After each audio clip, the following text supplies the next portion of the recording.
Paul Singer is a hedge fund manager whose influence illustrates how modern policy ecosystems work. Singer has funded and supported multiple think tanks and policy institutions that focus on foreign policy, market regulation, national security, and economic governance. This funding does not require direct control. Think tanks don't need instructions, alignment does the work. Ideas move from capital, research framing, policy language, enforcement. This is how financial instruments become structural norms rather than explicit demands. Again, this is not hidden, it's the design. Tony Blair is another example.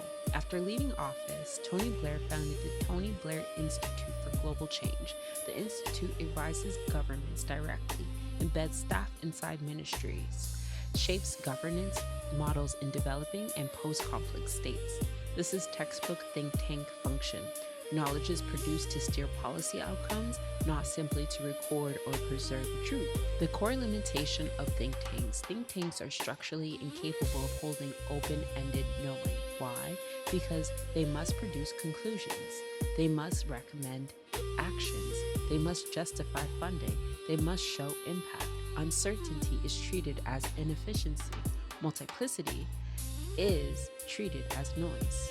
So think tanks compress complexity into policy-ready narratives. This is useful, but it is not neutral.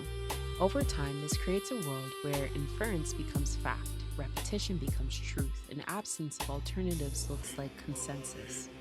Entire generations inherit conclusions without seeing the assumptions that shape them. That's how certainty hardens. This is where knowing things differ, not ideologically, but architecturally. Think tanks persuade, conclude, expire with political cycles. Knowing tanks preserve, hold multiplicity, transmit without forcing resolution.